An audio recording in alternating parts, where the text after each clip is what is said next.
Pada zaman abad ke-14 Masehi, di wilayah timur Jawa terdapat sebuah kerajaan besar yang memiliki peradaban maju. Sebuah kerajaan yang kuat dan makmur, memiliki pengaruh di Nusantara hingga kawasan Asia Tenggara. Kerajaan tersebut adalah Majapahit.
Awal abad 20, Henry Maclean Pond, seorang arsitek kelahiran Batavia, menemukan berbagai tinggalan purbakala di wilayah Trowulan.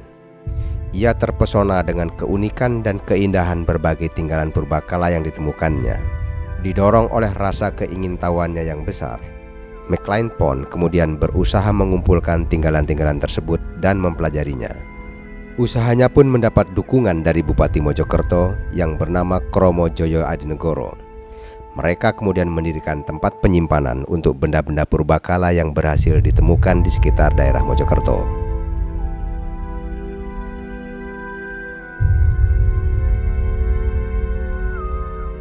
Seiring berjalannya waktu, Henry Maclean Pond juga menemukan bangunan-bangunan candi dan sisa-sisa pemukiman yang terpendam di dalam tanah. Ia sangat takjub dan bertanya-tanya, apakah di sini dulu letak ibu kota kerajaan Majapahit, sebuah kerajaan besar dan agung di Nusantara. Tahun demi tahun kemudian ia lewatkan dengan melakukan penelitian. Hasil penelitiannya berupa sebuah peta rekonstruksi kota Majapahit. Hasil interpretasi Maclean Pond ini pada masa kemudian menarik perhatian para sejarawan dan arkeolog dari Indonesia dan negara lain. Berbagai penelitian secara intensif pun dilakukan para ahli di tempat ini. Pada akhirnya, setelah berabad-abad lamanya terpendam, tersembunyi dan terlupakan, kebesaran dan kejayaan kerajaan Majapahit pun berhasil diungkap.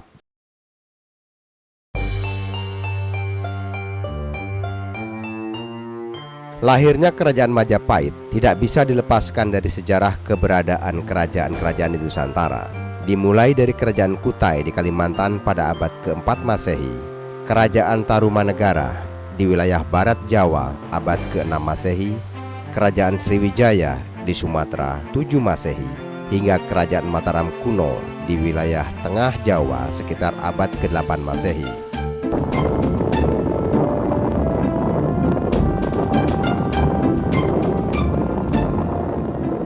Ketika terjadi bencana alam yang melanda Jawa pada abad ke-10 Masehi, pusat kerajaan Mataram kuno kemudian berpindah ke wilayah timur Jawa.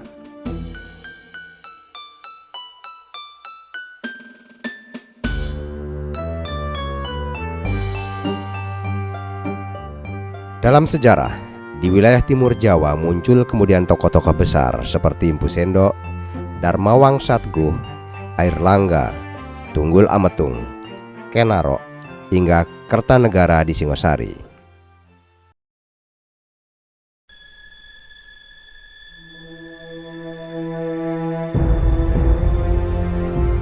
Terpacu oleh ambisi, Kertanegara melakukan perluasan wilayah dengan menundukkan kerajaan-kerajaan kecil di sekitarnya.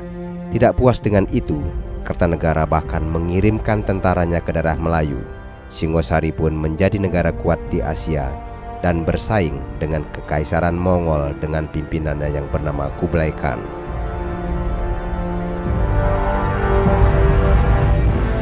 Namun, ketika hampir seluruh pasukan militer berusaha memperluas daerah kekuasaan, tiba-tiba terjadi pemberontakan di dalam kerajaan. Singosari diserang oleh raja bawahannya, yaitu Jayakatwang dari kerajaan Gelang-Gelang. Serangan ini membuat Raja Kertanegara terbunuh.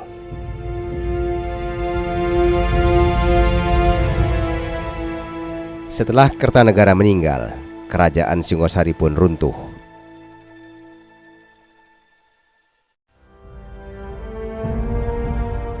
Namun perang belum selesai. Raden Wijaya bersama para pengikutnya yang setia berhasil menyelamatkan diri, dan ia menyusun rencana untuk merebut kembali kerajaan dari tangan Jayakatwang. Dengan dibantu oleh Arya Wiraraja, Raden Wijaya berhasil mengalahkan Jayakatwang. Kemudian ia membuka hutan terik yang banyak ditumbuhi pohon maja dan mulai mendirikan kerajaan baru. Maka lahirlah kemudian sebuah kerajaan baru yang bernama Majapahit.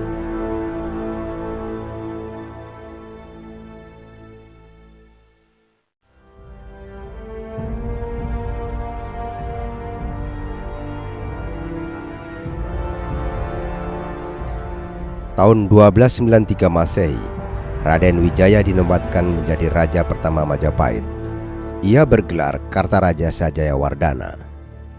Namun masa pemerintahannya penuh dengan perjuangan. Beberapa temannya yang dulu bersama-sama Raden Wijaya dalam menghadapi Jayakatwang dan Kublai Khan ternyata menuntut pamrih. Ranggalawe yang tidak diangkat sebagai patih pun memberontak. Wiraraja yang tidak mendapat setengah tanah Jawa memutuskan tidak mau bekerja sama. Sejarah mencatat terjadi beberapa pemberontakan, yaitu Paranggalawe, Pasora, dan Pajuru Demung.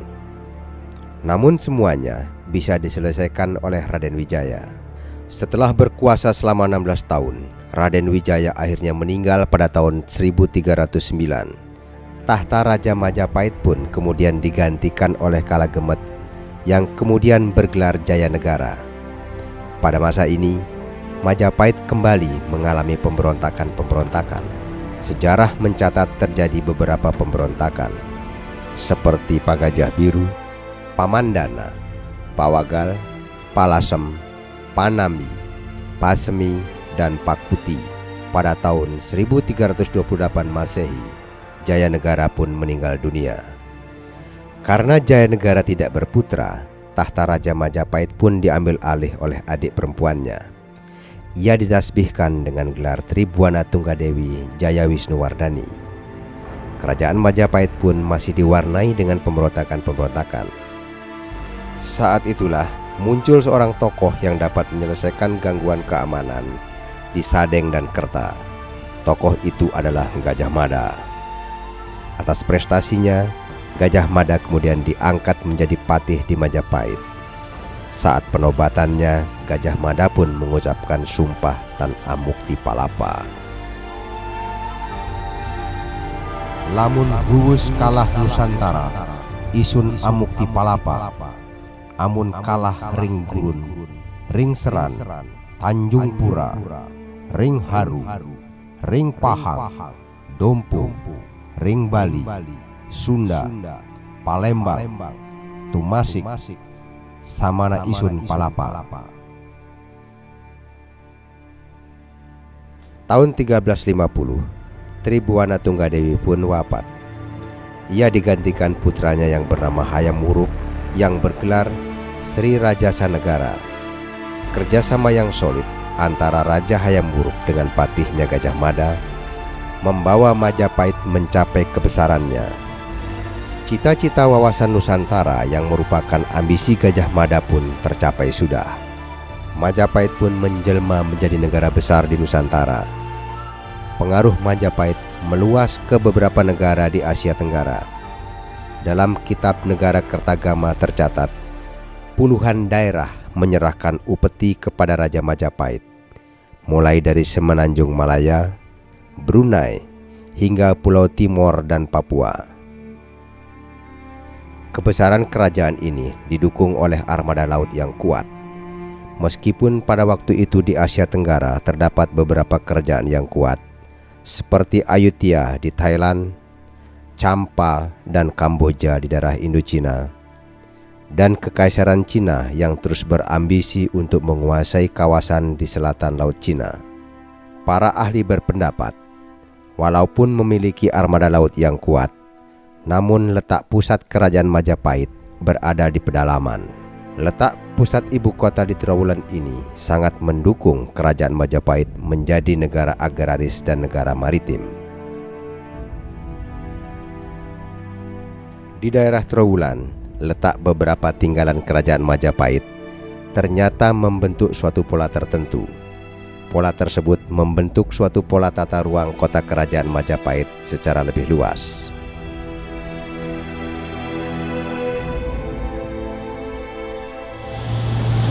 Di wilayah Trowulan ini bisa diketemukan unsur-unsur kota seperti misalnya gapura, kemudian candi-candi sebagai sarana ibadah, lapangan untuk upacara, dan juga kolam maksudnya kolam yang cukup besar.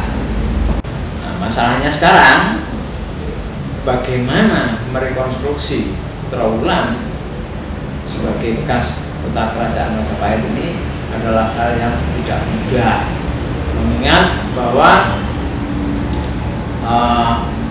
unsur-unsur kota yang disebutkan di dalam sumber sejarah dengan data yang ada di lapangan sampai saat ini belum bisa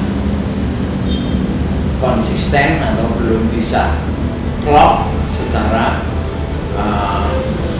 akademik. Oleh karena itu yang perlu segera dilakukan untuk merekonstruksi kota Majapahit ini adalah sementara adalah melakukan semacam seminar ya, untuk menentukan tata kota yang sebenarnya secara ilmiah bisa diakui dan dipertanggungjawabkan. Nah, kemudian setelah secara konsep atau secara ilmiah bisa dipertanggungjawabkan, baru kita dengan dasar itu mencari data-data tersebut di lapangan. Kita hubungkan karena sampai beberapa dekade beberapa ahli juga mencoba untuk mensinkronkan data di lapangan dengan konsep sebenarnya tentang kota, itu juga belum bisa.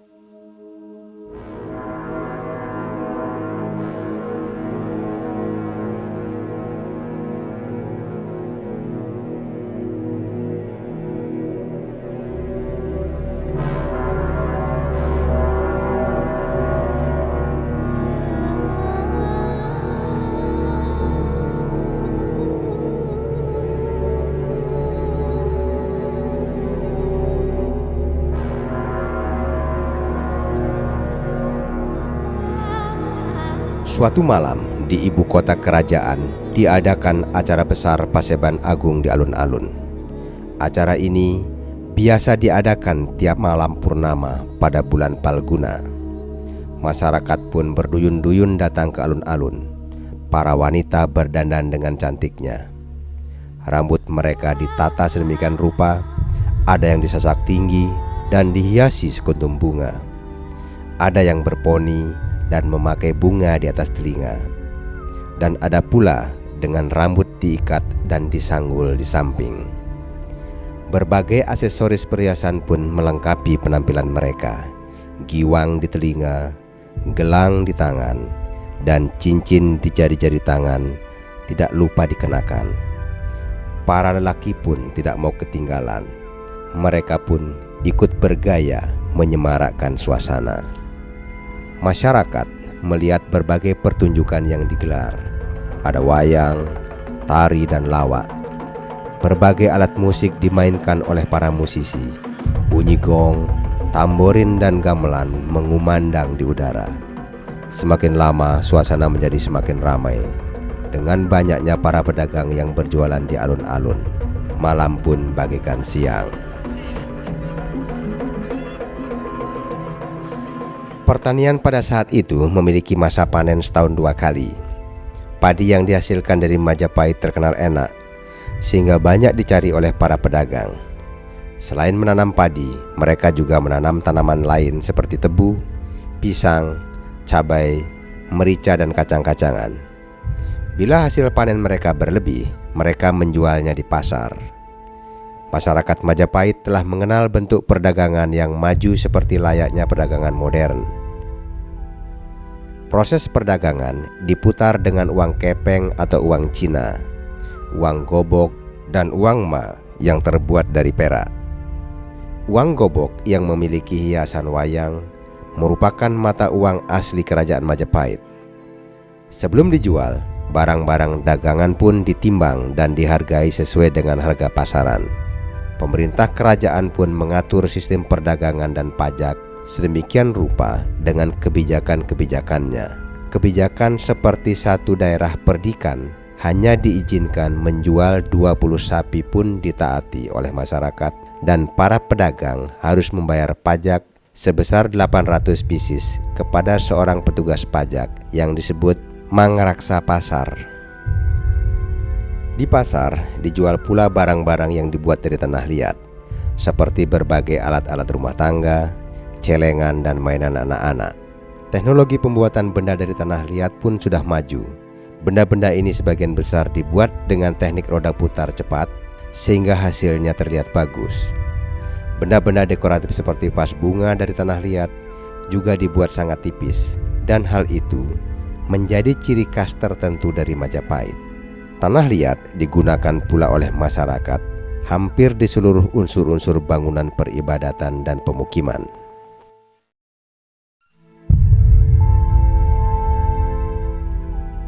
Pada masa itu, perdagangan internasional pun telah berkembang. Letaknya yang sangat strategis mendukung Majapahit menjadi interport dari berbagai barang dagangan seperti biji besi dan meteorit dari Sulawesi, cendana dari Timor, lada dari Lampung dan Banten, kapur barus dari Sumatera, kain sutra dari Cina, kain patola dari India. Berbagai barang dagangan tersebut kemudian dibawa oleh para pedagang dengan berbagai cara. Ada yang dipikul, dibawa atas bau dengan pedati, atau menggunakan perahu. Kota Majapahit kemudian menjadi ramai disinggahi para pedagang besar dan asing. Tidak sedikit dari mereka kemudian menetap di kota seperti orang Kola, Khmer, dan Cina. Masyarakat lokal pun sudah terbiasa dengan kehadiran mereka. Sedikit banyak hal ini kemudian mempengaruhi masyarakat Majapahit. Mereka pun kemudian menjadi bersifat plural di berbagai aspek. Di bidang agama, ada 3 agama resmi yang diakui oleh kerajaan, yaitu agama Hindu dalam berbagai aliran, Buddha, dan Resi. Para penganut agama Hindu dan Buddha melangsungkan peribadatannya di tempat-tempat ibadah, baik yang ada di dalam ibu kota maupun yang berada di luar ibu kota kerajaan. Beberapa sumber tertulis menyebutkan ada 3 pejabat yang bertanggung jawab di bidang agama, yaitu Dharma Diaksha Ring Kasaiwan, Kasogatan, dan Karesyan. Mereka mengatur keselarasan dan kerukunan hidup dari berbagai aliran agama yang ada di masyarakat Majapahit. Sementara itu, masyarakat yang beragama Islam pun mulai menyemarakkan kehidupan di ibu kota. Mereka bahkan memiliki tempat khusus untuk menguburkan jenazah, yaitu di pemakaman Troloyo. Raja memimpin kerajaan dengan menata struktur birokrasi dari tingkat atas hingga tingkat bawah. Putra mahkota biasanya mendapat bagian sebagai raja daerah dan disebut Raja Kumari. Dalam menjalankan pemerintahannya, selain didampingi Dewan Penasehat yang disebut Batara Sapta Prabu, raja dibantu oleh Rakyan Mahamantri Katrini dan Rakyan Mantri Ripakirakiran sebagai Dewan Menteri. Dewan Menteri terdiri dari Rakyan Mapatih, Rakyan Tumenggung, Rakyan Demung, Rakyan Rangga, dan Rakyan Kanuruhan. Sementara itu, pertahanan dan keamanan kerajaan Majapahit dilakukan oleh pasukan Bayangkara yang bertugas melakukan pengamanan terhadap raja dan penjaga lingkungan kerajaan yang terdiri dari senopati, surantanu, dan pengalasan. Pada abad 15, kerajaan Majapahit pun mengalami keruntuhan. Para ahli berpendapat bahwa meninggalnya Patih Gajah Mada dan Hayam Wuruk merupakan faktor awal hancurnya kesatuan dan persatuan kerajaan. Karena setelah itu terjadi perang saudara di dalam kerajaan. Situasi tersebut mengakibatkan kerajaan-kerajaan kecil di bawah kekuasaan Majapahit pun ingin melepaskan diri. Sementara itu, timbulnya komunitas-komunitas Islam di daerah pantai semakin mempercepat proses keruntuhan kerajaan Majapahit.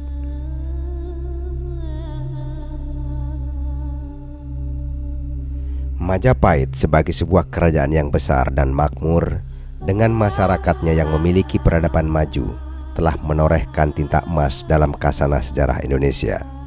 Tidak hanya itu, hingga kini pengaruh dari peradaban Majapahit pun masih dilestarikan di beberapa tempat di Nusantara, seperti di Tengger, Bali, dan Lombok. Saat ini, tinggalan dari kejayaan kerajaan Majapahit beberapa masih dapat kita temui. Tidak hanya di Trowulan, tapi juga menyebar hampir di seluruh wilayah Jawa Timur. Semuanya menjadi bukti sejarah bahwa kita pernah memiliki sebuah kerajaan besar yang memiliki peradaban yang tinggi. Karena itu, kelestarian dari tinggalan-tinggalan tersebut pun perlu terus dijaga.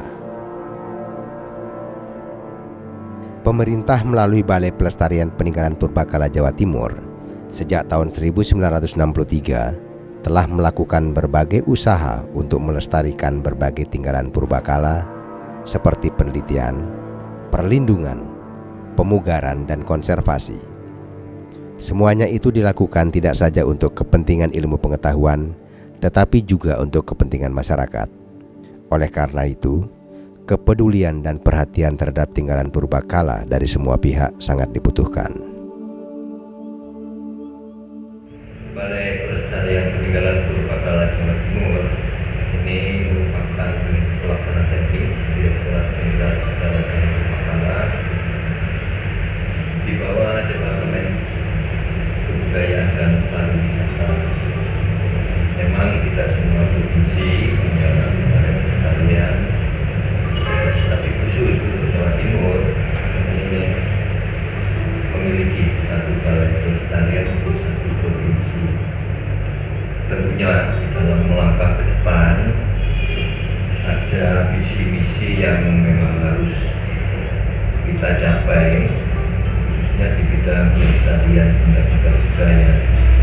Jadi untuk visi ini adalah terwujudnya pemanfaatan dan pelestarian peninggalan purbakala yang mampu mencerdaskan kehidupan bangsa, memperkokoh jati diri bangsa, dan memperkuat persatuan, serta memberikan manfaat dan kesejahteraan bagi masyarakat secara luas, khususnya masyarakat Jawa Timur.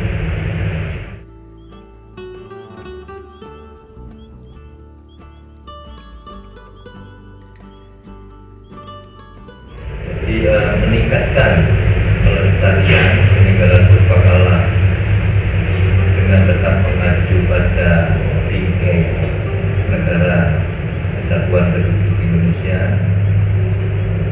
Kemudian meningkatkan dan memberdayakan peran swasta dan masyarakat sebagai stakeholder dalam pemanfaatan dan pelestarian peninggalan purbakala. Kemudian juga misinya adalah meningkatkan perlindungan dan pemeliharaan peninggalan purbakala yang ada di Jawa Timur tentunya. Kemudian juga meningkatkan pemanfaatan purbakala untuk berbagai kepentingan, diantaranya untuk kepentingan pendidikan, pengetahuan, kemudian sosial, ekonomi, agama, maupun untuk kepentingan pariwisata.